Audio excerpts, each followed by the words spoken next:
Madres buscadoras, feminismos, defensores del territorio, comunidades autónomas. Radio Universidad de Guadalajara presenta el análisis crítico de la realidad de cada día. Cosa Pública 2.0 con Rubén Martín y Jesús Estrada. Comenzamos.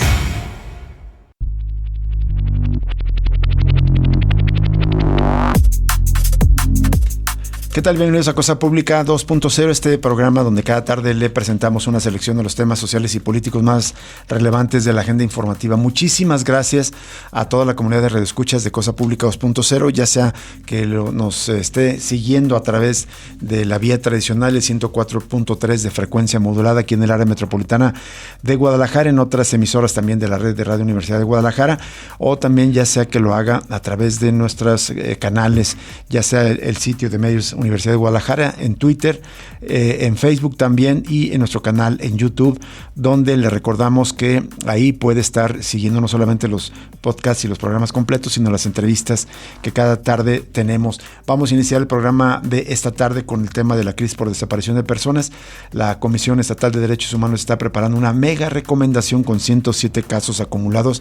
Se trata de la macro recomendación quizás más numerosa, con más casos que ha tratado la comisión, y lamentablemente qué bien que haga su trabajo la comisión al dar seguimiento a estas quejas, a estas denuncias por este gravísimo delito, pero qué mal que que eso implica que sigue habiendo desapariciones lamentablemente y también omisiones de la autoridad.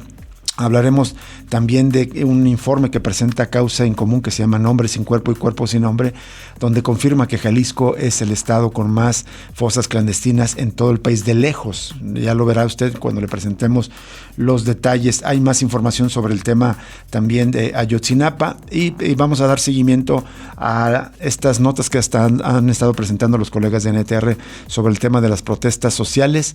Hay un posicionamiento de CEPAD acerca de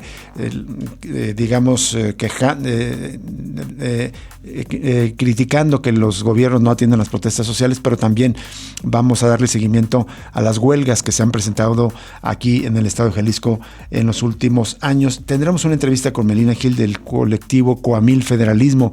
Es un grupo de ciudadanos, una colectiva que desde hace 10 años están sembrando justo en el camellón de la avenida Federalismo, con un intento de recuperar la agricultura tradicional, pero también de apropiarse de espacios públicos. Y vamos a hablar más adelante de la relación México-Estados Unidos y también de la política antiinmigrante de Donald Trump, y vamos a terminar con asuntos globales compartiendo información bastante dolorosa y triste, y es que en Venezuela ya se acerca a 1000 la cifra de número de muertos por los 2 temblores que hubo el día de ayer allá en Venezuela, así que le vamos a compartir esta información. Antes de los detalles, quiero saludar a mi compañero Jesús Estrada aquí a un lado del micrófono, Alejandro Coronado en la producción, a Isabel Rizo en la asistencia de producción, y Emanuel Cantelas desde la mesa de operaciones. Jesús, ¿cómo estás? ¿Qué tal, Rubén Martín? Un gusto acompañarte y gracias a todos ustedes por acompañarnos a cerrar la semana con el análisis crítico de la realidad. Por cierto, pues ya los pondremos al día. Me temo que la situación en Venezuela puede terminar siendo muy trágica. Van casi 1000 personas muertas, pero el recuento es muy bajo todavía ante las dimensiones que ya calculan algunos especialistas del daño. Se habla de que podría haber alrededor de 50,000 personas desaparecidas, la gran mayoría, por supuesto, en este momento todavía bajo los escombros de centenares de edificios que se derrumbaron. Es bastante grave la situación en Venezuela. Creo que es uno de los terremotos más trágicos que han ocurrido en los años recientes en todo el mundo.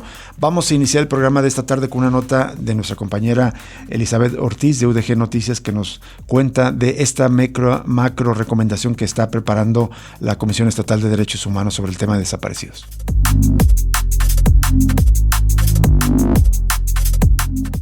La Comisión Estatal de Derechos Humanos Jalisco prepara una mega recomendación que incluye 107 casos de personas desaparecidas, la más extensa hasta ahora, que será difundida la próxima semana, o sea, en pleno mundial. El primer visitador, Manuel Alejandro Murillo Gutiérrez, dio algunos detalles de esta recomendación.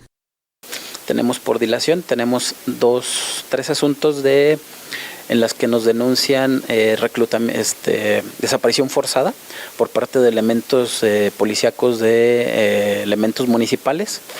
Y también tenemos asuntos, sí ha crecido un poquito, en cuanto a la dilación en la entrega e identificación de cuerpos.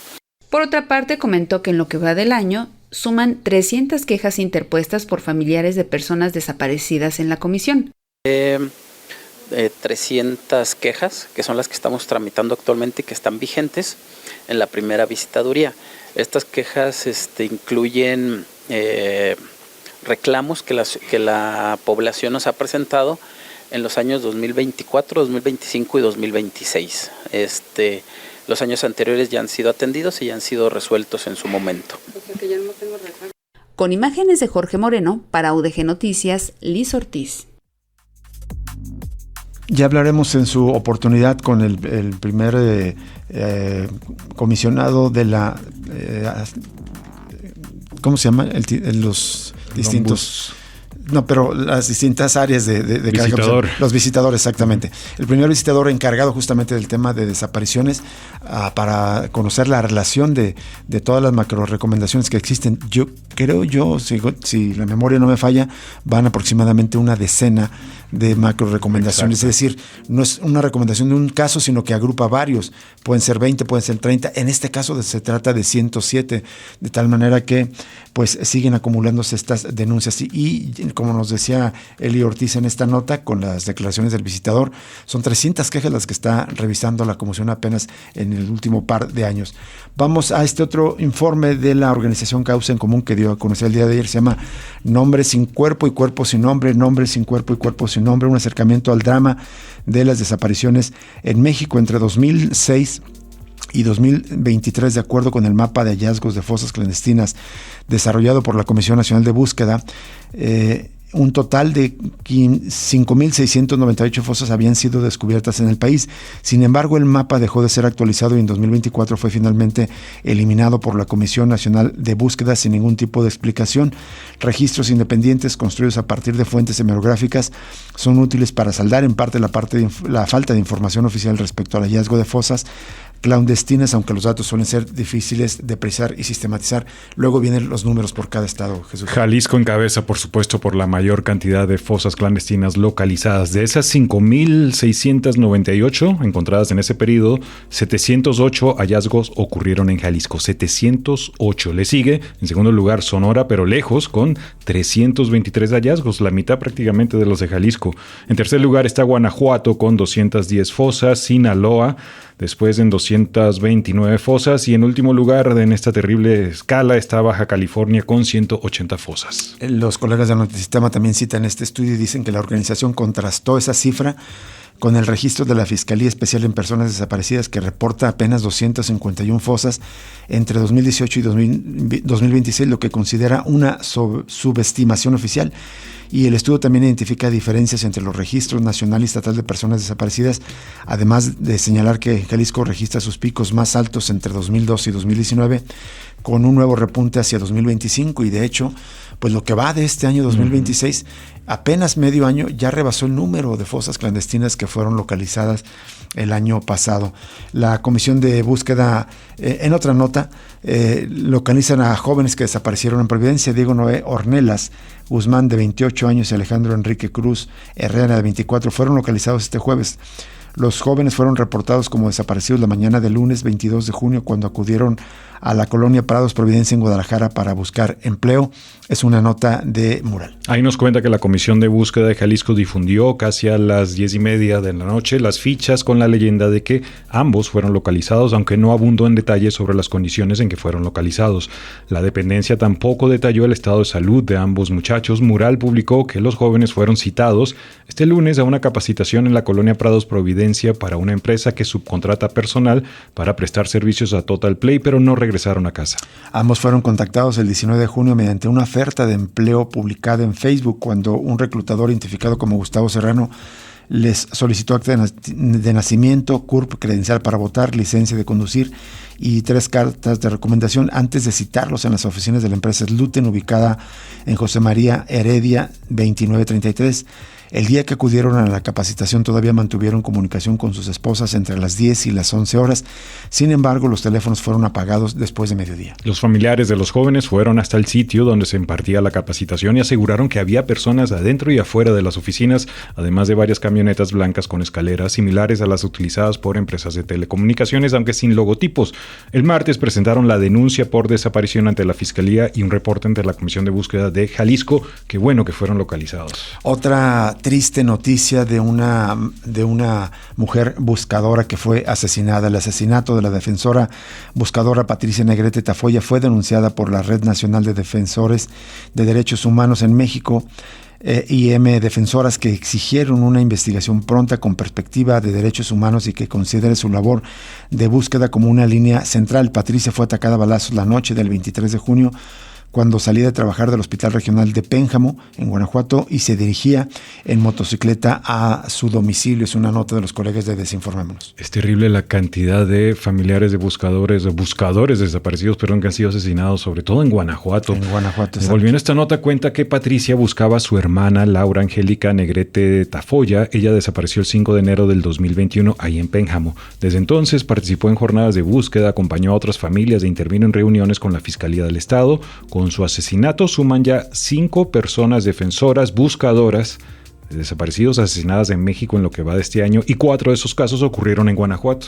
4 de los 5 casos que han ocurrido en el país. Terrible lo que está pasando en Guanajuato. La Red Nacional de Defensoras de Derechos Humanos en México, IM Defensoras, advirtieron que desde 2019 al menos 23 defensoras buscadoras han sido asesinadas en el país, 7 de ellas en Guanajuato. También señalaron que continúan desaparecidos al menos 3 buscadoras: Luz Alejandra Lara, de Guanajuato, así como Herminia Guadalupe Rivera y María de los Ángeles Valenzuela, esto de Sinaloa. Las organizaciones expresaron su solidaridad con la familia de Patricia Negrete y llamaron a las autoridades a investigar el crimen con diligencia y perspectiva de género, además de atender como una prioridad la violencia que enfrentan las personas buscadoras, especialmente en Guanajuato. Y Amnistía Internacional emitió un comunicado en el que condenó enérgicamente el asesinato de Patricia Negrete Tafolla, integrante del colectivo Una Promesa por Cumplir, ocurrido en Pénjamo, Guanajuato. Y reiteran que Patricia buscaba a su hermana Laura Angélica, desaparecida en 2021, y acompañaba a otras familias en la búsqueda de sus seres queridos. Su asesinato constituye un hecho profundamente alarmante en un contexto en el que las personas buscadoras enfrentan amenazas, agresiones y riesgos constantes por realizar una labor que corresponde al Estado. Por ello exigimos a la Fiscalía General del Estado de Guanajuato una investigación inmediata, exhaustiva, independiente e imparcial que agote todas las líneas de investigación y que considere de manera prioritaria la labor de Patricia como persona buscadora. Amnistía Internacional, por supuesto, que expresa su solidaridad con la familia, pide identificar, procesar y sancionar a las personas responsables de este asesinato y también pues que se localice a Laura Angélica Negrete Tafolla. Y bueno, lamentablemente todo indica que Rosana Ramírez, una periodista privada ilegalmente de la libertad en Veracruz, habría sido encontrada asesinada, pero por lo pronto, en una nota de la agencia EFE, revelan que autoridades ministeriales detuvieron a un hombre señalado como presunto integrante del grupo que habría privado de la libertad a la periodista mexicana Rosana Ramírez el pasado 2 de junio, un hecho que quedó registrado en video y fue difundido en redes sociales. Cuenta la agencia EFE que, según fuentes policiales, esta persona detenida es investigada por su presunta participación en la desaparición de la comunicadora allá en Veracruz. Las autoridades lo ubican como uno de los hombres armados y con el rostro cubierto que participó en su privación ilegal de la libertad. Las investigaciones determinaron que presuntamente es uno de los encapuchados que ingresaron violentamente a la vivienda de la comunicadora, cuyo paradero sigue siendo desconocido. Aunque ya las autoridades, tanto Marina como Fiscalía de Veracruz, parece ser que están confirmando el asesinato de esta periodista. Según medios locales y fuentes ministeriales, se trata de José del Carmen Cadena Escayola, alias Delta 7. La aprehensión del presunto involucrado ocurrió tras diversas revisiones llevadas a cabo en viviendas del municipio de Moloacán, en el sur de Veracruz, y fue concretada por agentes de la Secretaría de Marina Armada de México en coordinación con la Secretaría de Seguridad Pública de Veracruz. Fue el pasado 2 de junio cuando la reportera de Nota Roja, Roxana Ramírez, fue sacada con violencia de su domicilio sin que hasta la fecha haya podido ser localizada. De hecho, esas son las imágenes que estuvieron circulando, ese momento cuando llegaron los tipos armados golpeando la puerta Zapata. Este hecho causó gran conmoción debido a esta irrupción armada de este comando. En las imágenes se observó a 2 tipos encapuchados y con armas largas golpeando con un mazo la puerta de aluminio mientras ingresaban, apuntando las armas hacia los ocupantes de la vivienda. Un hombre intentó calmarlos, pero cuando ingresaron fue sometido y cortaron la grabación ahí. Y en otra nota, antes de irnos a la pausa, sobre el caso Ayotzinapa, hay un pronunciamiento de los estudiantes de esta normal rural. Están muy entretenidos con el mundial, pareciera que así como les gusta ver rodar el balón, también les gusta ver rodar vidas, ver rodar sangre.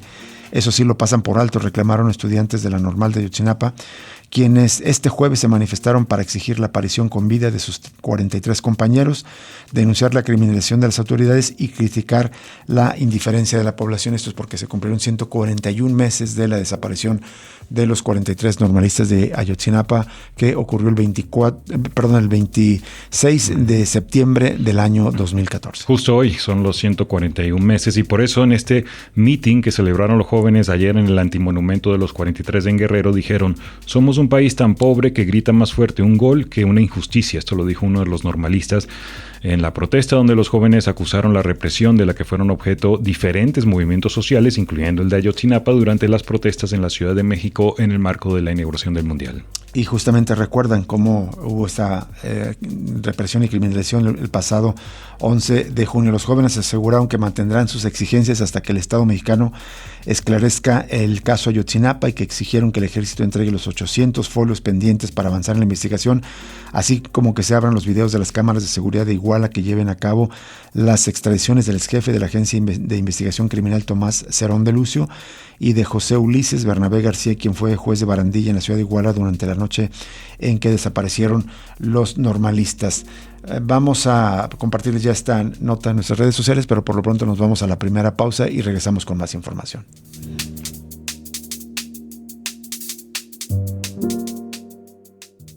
Cosa Pública 2.0.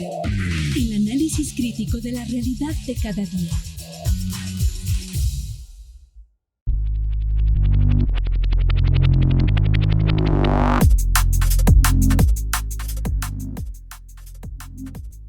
Seguimos en Cosa Pública 2.0 y vamos a presentarle unas reacciones que hubo desde una organización civil, el CEPAT, Centro de Justicia para la Paz con Libertad, y su directora, su codirectora, Denise Montiel Flores, dijo en entrevista para NTR que si la población se manifiesta ante situaciones de violaciones a derechos humanos es porque tiene el derecho de hacerlo, pero también porque ya se hartó de no ser escuchada por las autoridades. Y esto es porque el diario NTR recuperó vía transparencia información del propio gobierno del estado, porque el gobierno de Jalisco se reconozca que el 86% de las protestas registradas de enero de 2025 a abril de este año terminó sin un seguimiento o atención, dato que dio a conocer ayer NTR.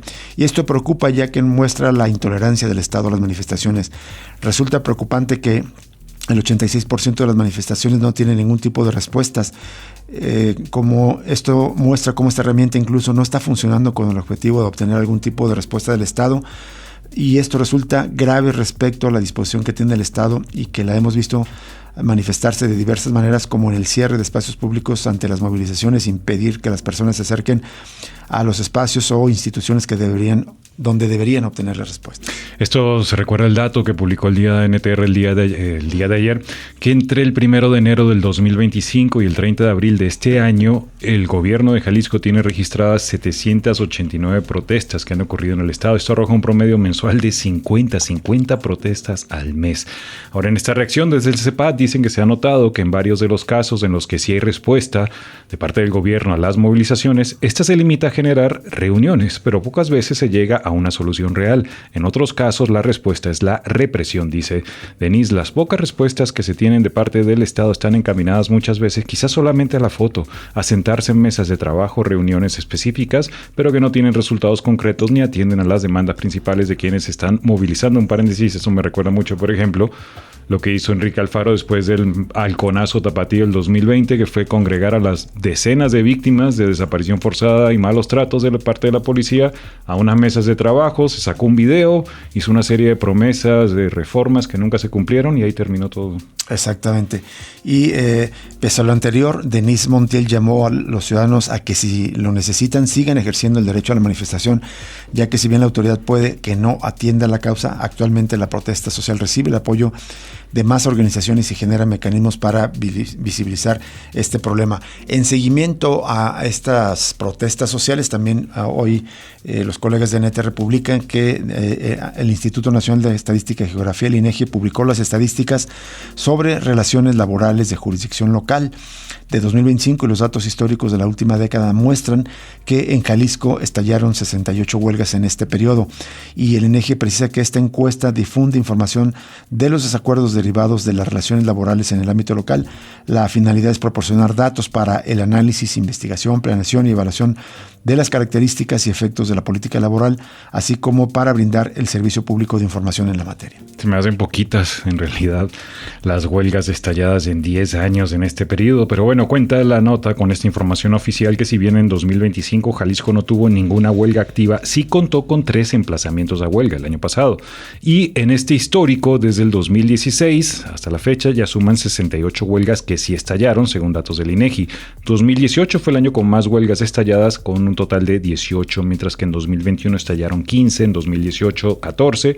Además de estos años, Jalisco también tuvo huelgas estalladas en 2016, 17, en 2020 y 2022. Y el INEGI también difundió que el año pasado Jalisco reportó 41.597 convenios prejudiciales, siendo la tercera entidad federativa con más casos, solo después de Nuevo León, que registró 61,000, y Sonora con 53,775. En conflictos de trabajo, reportó 8,624 casos, convirtiéndose en la cuarta cantidad más elevada del país. Hace apenas unos días, NTR publicó que según datos del registro administrativo en materia de justicia laboral estatal, a cargo también del INEGI, en Jalisco se tiene un rezago de 51% de los expedientes abiertos y que están dentro de las competencias de la justicia laboral.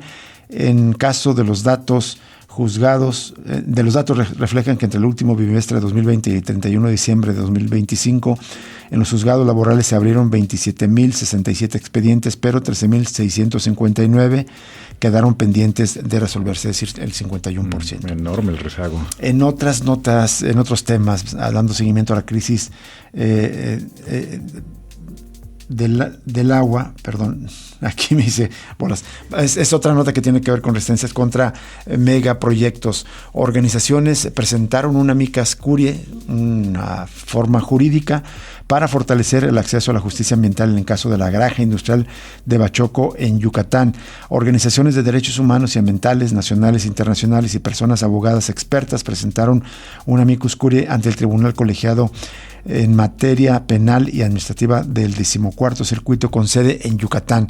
Esto en el marco de un recurso de revisión, el 47/2025, relacionado con la autorización, construcción y operación de la granja avícola Acutzá de Bachoco, ubicada en el municipio de Peto, en Yucatán.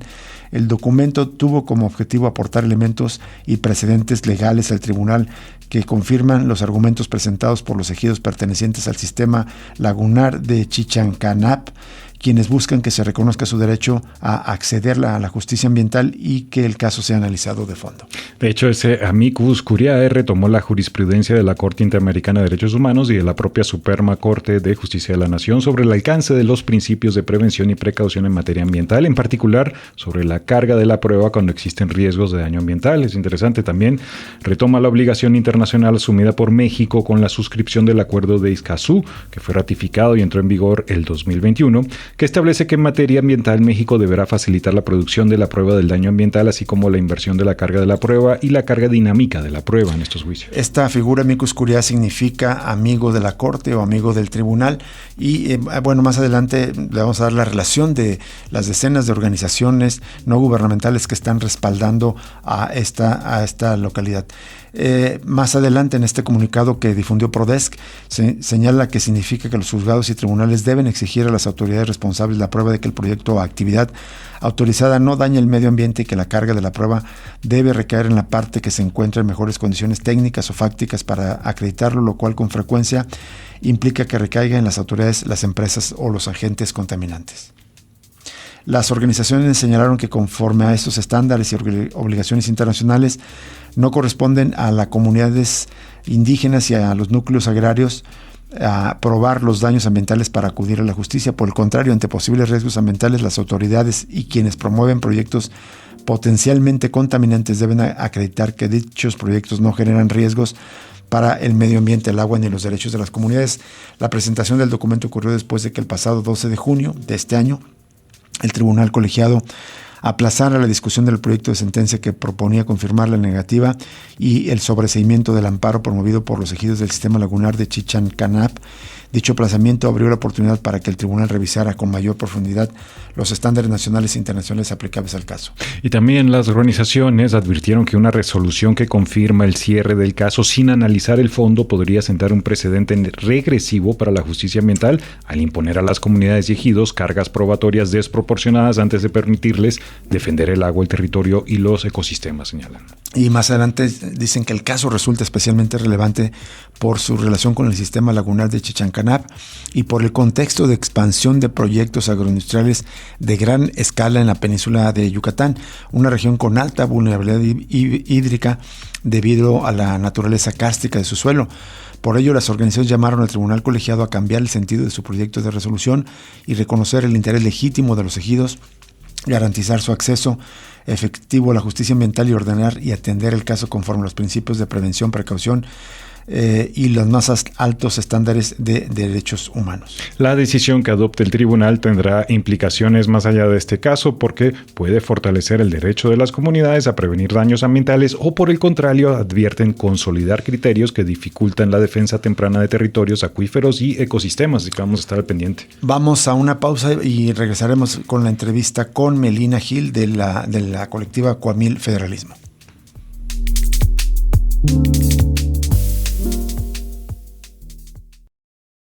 Cosa Pública 2.0. El análisis crítico de la realidad de cada día.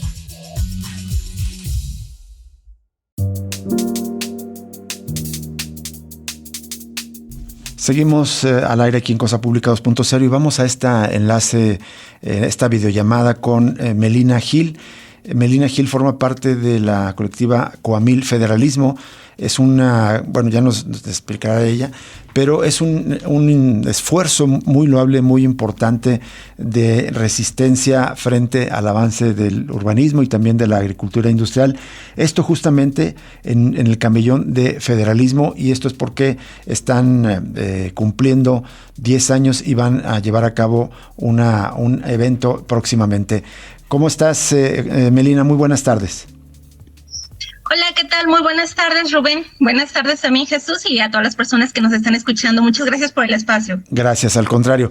¿Nos cuentas qué es Coamil Federalismo para las personas que no han escuchado? Estoy seguro que muchos de la audiencia de Cosa Pública 2.0 tienen noticias de ustedes, eventualmente hasta han participado, pero ¿qué es esta iniciativa de resistencia Coamil Federalismo?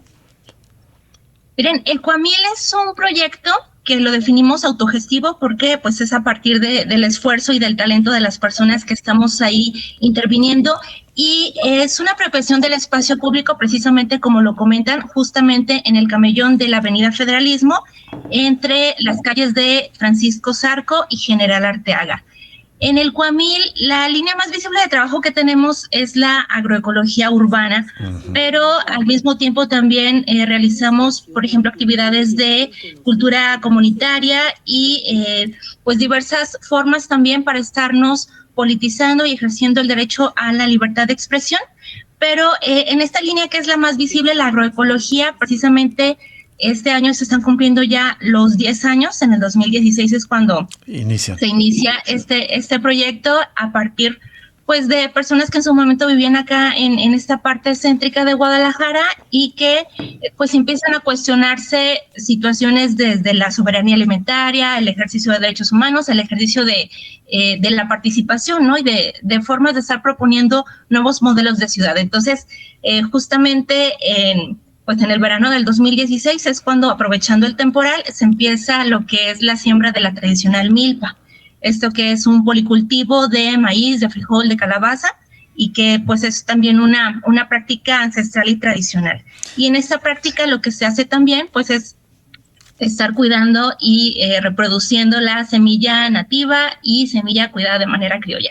Melina, ahorita que dijiste milpa, no sé si me equivoco, pero creo que muchas veces asociamos milpa con solamente maíz, pero ya lo explicabas, es policultivo. ¿Y por qué es la importancia de esto, contrastándolo con los monocultivos que, digamos, es el signo de la agricultura industrial?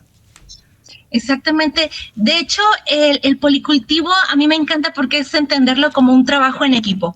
Cada uno de los cultivos va teniendo una función muy especial. Por ejemplo, en el caso de la milpa, que se mezcla el frijol, la leguminosa lo que hace es fijar el nitrógeno. Entonces esto le aporta los nutrientes a el maíz, que a su vez le está dando este soporte porque el frijol crece como una enredadera. La calabaza, que crece pues a ras de suelo, ayuda para a absorber la humedad.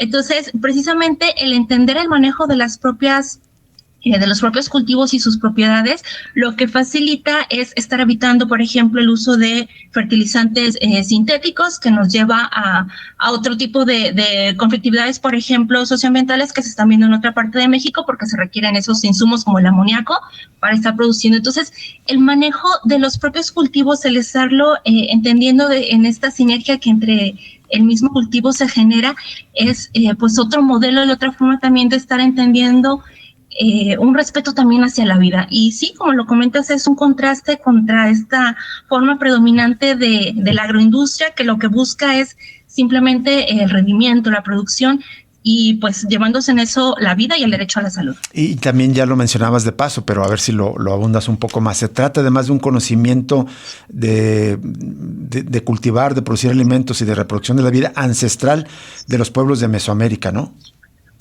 Sí, totalmente. También es una forma de estar honrando a quienes nos antecedieron. De hecho, el maíz mismo, pues es cultura, porque a través de estar practicando y estar observando y estar intercambiando, que se fue domesticando como tal el maíz. La semilla,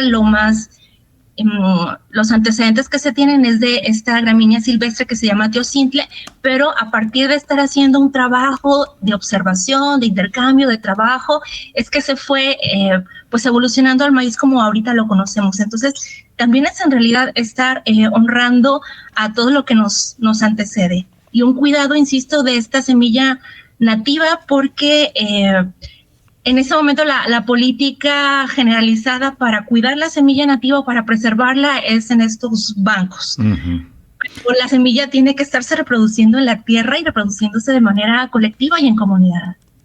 Hola Melina, te saluda Jesús Estrada, un gusto escucharte, felicidades por estos 10 años de Coamil Federalismo. Antes de pasar a los detalles más comunitarios de este proyecto importantísimo ahí en el centro, una duda sobre, ahorita que hablabas de las semillas criollas y la importancia de este tipo de alimentación, ¿qué te ha parecido las políticas de la 4T en el tema de los transgénicos? En el gobierno de López Obrador, en el actual, se ha mantenido a nivel de leyes una defensa en contra de la llegada de los transgénicos. Sin embargo, en la práctica, en la realidad, estamos inundados con las importaciones. Una reflexión de estos años de 4T y el tema de los transgénicos, ¿qué te parece? Claro, pues sí, justamente el año pasado es cuando se llega de alguna manera este avance para que esté en el texto constitucional, por lo menos la prohibición de la siembra, porque el hecho de que se siembre la semilla transgénica contamina a la otra semilla, la nativa, pero pues sí, como comentas, también hay una presión pues internacional muy fuerte, en este caso del TEMEC, para que se siga importando. Es decir, no se siembra aquí en México, eso está prohibido a partir de la Constitución, pero se sigue importando. Entonces, sigue llegando a las mesas y sigue llegando como si fuera un alimento y sigue perjudicando de alguna manera a la población. Entonces, creo también que no se puede demeritar este avance que hay en este sentido de proteger por lo menos lo que es el tema de la siembra, pero definitivamente también es una tensión que sigue, y es una tensión en la que también se tiene que entender como todo este conflicto internacional y pues que sigue presionando nuestros derechos humanos. Exacto, y ahora muy al pendiente de la renegociación del tratado, a ver qué se incluye en ese aspecto. Ahora sí, preguntarte otro aspecto, digamos, me parece muy importante de esta iniciativa de Coamil, es la parte esa, digamos, colectiva ahí en el centro de Guadalajara. Ustedes empezaron ahí en el Camellón hace 10 años, haciendo la siembra, participaron los vecinos también, y a lo largo de los 10 años ha habido una participación entre activistas, militantes, los vecinos de la zona. Coméntanos cómo ha sido esta dinámica, las personas que quieran apoyar también, cómo pueden hacerlo.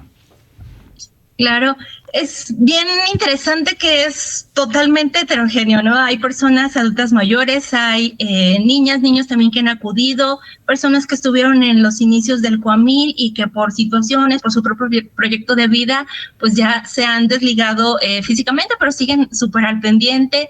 Entonces, ha sido muy, muy bonito ir viendo también que hay quienes retoman como los principios o las ideas de este proyecto para irlo reproduciendo en otros espacios.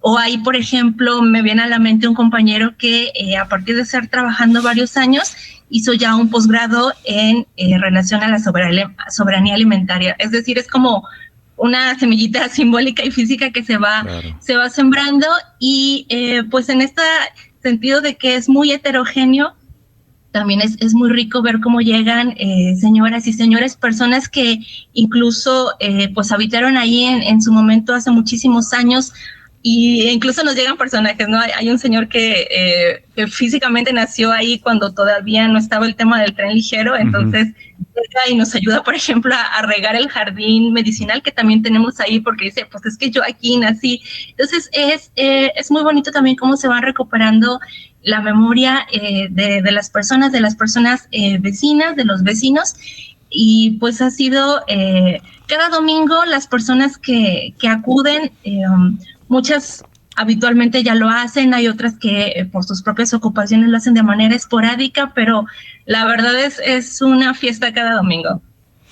También han tenido algunos actos, no sé si calificarlos de represión, pero de problemas con la autoridad. ¿Nos recuerdas, Melina, cuáles han sido, digamos, esos episodios en los que incluso me parece que les han destruido las siembras que han tenido ahí en el Coamil Federalismo? Sí, precisamente el hecho de estar en un espacio totalmente público y abierto siempre nos mantiene en tensión, principalmente con las autoridades municipales.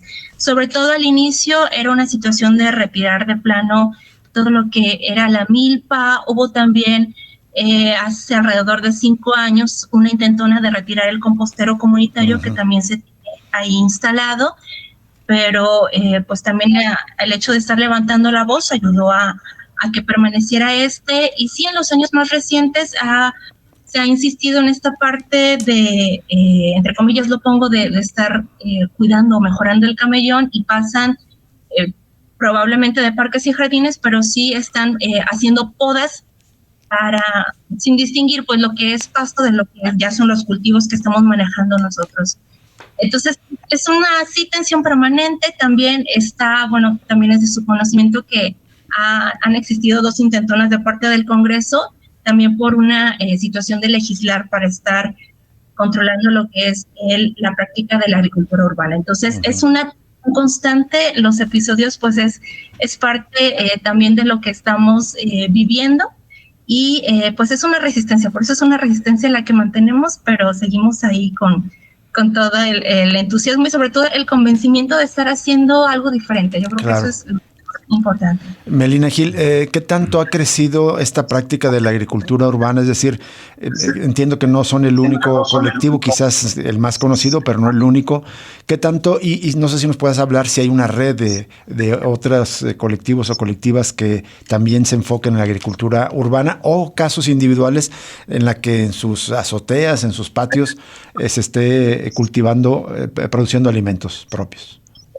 Sí, hay una red tal cual, de hecho, a la que pertenecemos, que es la Red de Agricultura Urbana y Periurbana de la Zona Metropolitana de Guadalajara, la RAU. Ahí hay diversas organizaciones, somos ahí varias decenas. También Pues en Guadalajara hay otras iniciativas que pues participan en la RAO, otras que se dan de manera independiente. Una de las que, por ejemplo, me viene a la mente es de las compañeras y compañeros que están en el Parque Agroecológico Teocintla y en Zapopan. Por ejemplo, también hay muy cerquita del Cuamil, cerca de este parque del refugio. Ajá. También en su momento hubo otra iniciativa que se llamaba Mil Paraíso, pero la verdad es muy bonito ver, por ejemplo, yo me acabo de dar una vuelta por el parque de Severo Díaz, me parece que se llama, que está sobre Avenida La Paz, casi llegando a Federalismo. Sí. Y acabo de ver ya que hay surcos y pequeños brotes. Entonces, la verdad, qué bonito que haya otras iniciativas que no necesariamente estén sumadas como de a una organización muchísimo más grande, pero hay iniciativas de personas que ya se están dando cuenta la importancia de estar trabajando la tierra desde las iniciativas propias. Y nos cuentas, lo dijiste también de pasada, que había intentos del Congreso de legislar sobre los huertos urbanos. ¿En qué sentido, digamos, es contrario a lo que ustedes están promoviendo o qué aspectos de esta iniciativa? Y no sé si nos puedes mencionar qué diputada o diputado la está promoviendo, ¿por qué no están de acuerdo con esta iniciativa? Claro, de esta iniciativa, bueno, hubo un intento en el 2023 impulsado por la diputada Alejandra Giadans, y en diciembre del 25 también nos enteramos que estaba avanzando en comisiones. En su momento, en la legislatura pasada, se frenó también cuando pues hicimos manifestaciones al respecto y pues hicimos una crítica al texto como estaba. Y pues esto avanzó de manera un tanto silenciosa hasta que nuevamente en diciembre nos dimos cuenta de que está otra vez propuesta y está avanzando en comisiones. En este momento está también pues sin mucho avance en ese sentido, pero la contradicción que vemos en esta iniciativa es que se presenta como una iniciativa que supuestamente fomenta el ejercicio de la agricultura urbana, pero al realizar un análisis de la redacción realmente estamos viendo que tiene artículos o el texto va en un sentido de regular, y en esta regulación pues hay un control de municipios que básicamente tendremos que estar a merced de lo que en su momento las autoridades administrativas decidan quién puede sembrar, dónde puede sembrar, cómo puede sembrar.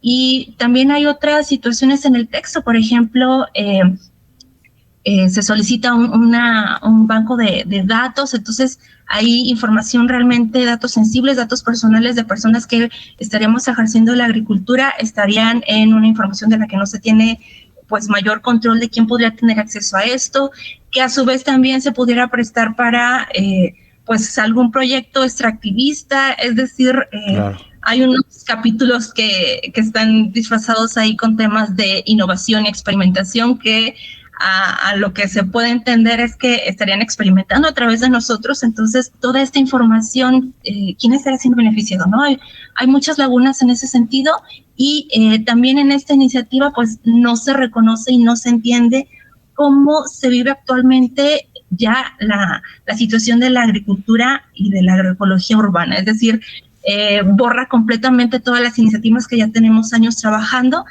y se quiere entonces de estar legislando desde algo que se desconoce totalmente. Y así como a mí me pongo a analizar otros aspectos, el texto es irresponsable porque incluso vienen partes que yo me atrevería a decir que son un copy-paste de otras iniciativas que ya se habían presentado, que nada tienen que ver con la agroecología. Entonces, estamos atentas y atentos respecto a esta intentona, que sabemos que es algo que está ahí pues potencialmente como una afectación a estos proyectos que ya hemos trabajado.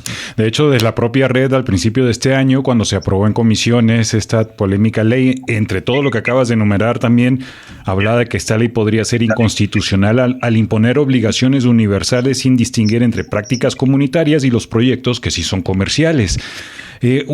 Una duda, Melina, ¿cuál sería la intención de este tipo de ley? Además, obviamente es controlar, pero ¿habría algún interés superior comercial detrás? Estoy recordando hace 15 años hubo una lucha muy importante también de mujeres de Tala, de San Isidro, Mazatepec, porque había una intención de regular la producción de tortillas, justamente de la que se hace en casas. Ellas, las mujeres, encabezaron esta lucha y lograron frenar un proyecto a nivel municipal para regular esto que, según decían ellas, detrás venían las grandes empresas productoras de tortilla comercial. ¿Habría quizás intereses detrás de esto similar?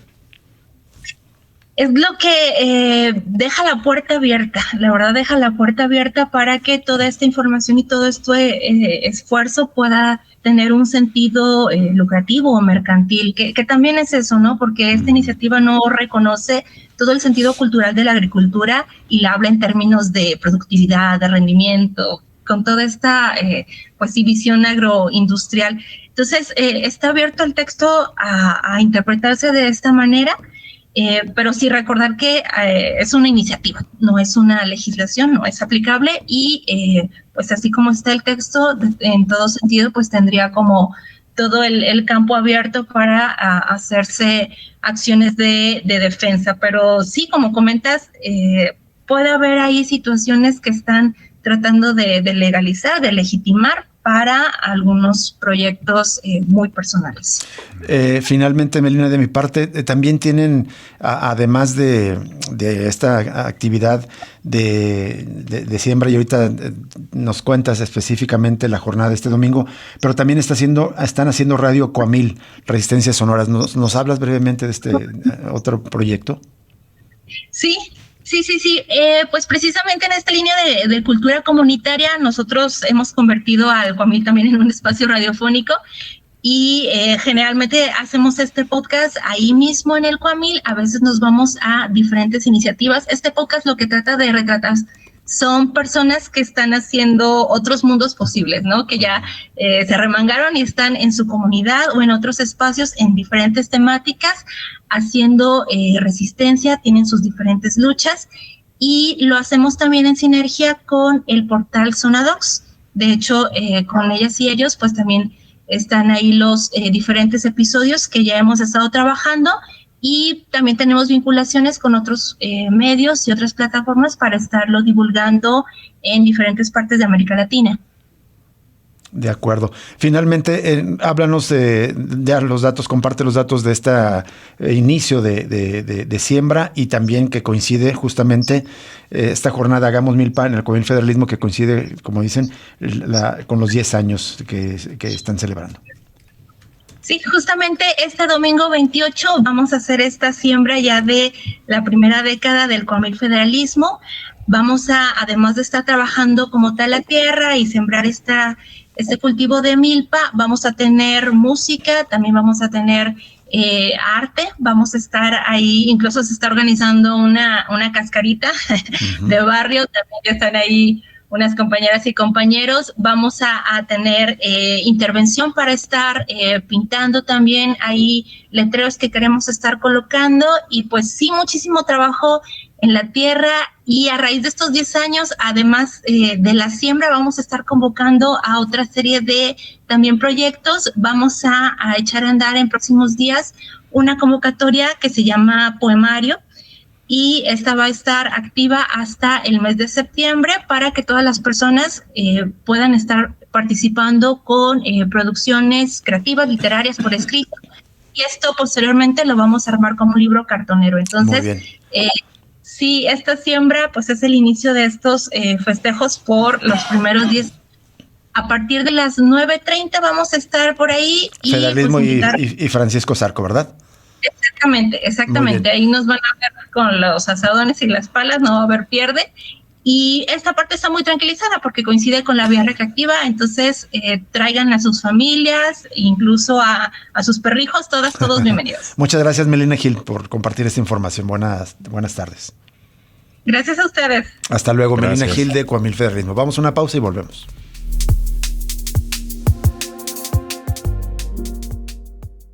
Cosa Pública 2.0. El análisis crítico de la realidad de cada día.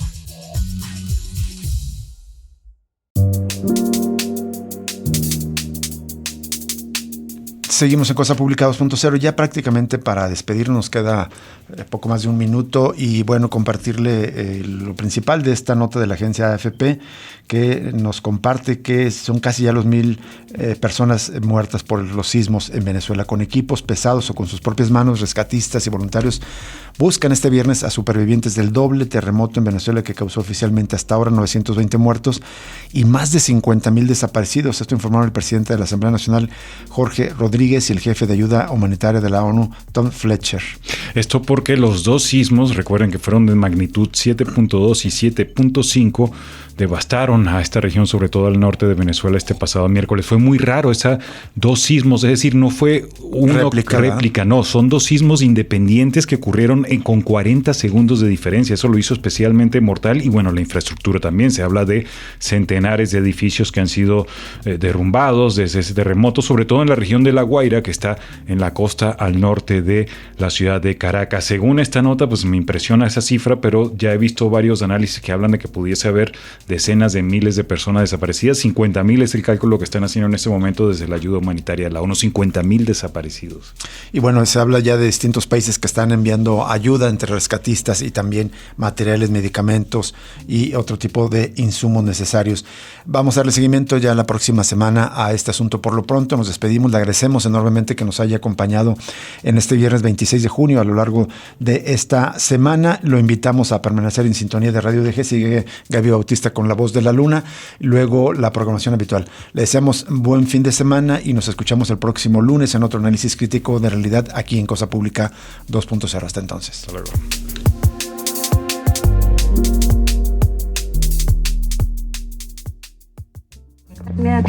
Madres buscadoras, feminismos, defensores del territorio, comunidades autónomas. Radio Universidad de Guadalajara presentó el análisis crítico de la realidad de cada día. Cosa Pública 2.0 con Rubén Martín y Jesús Estrada. 104.3 FM.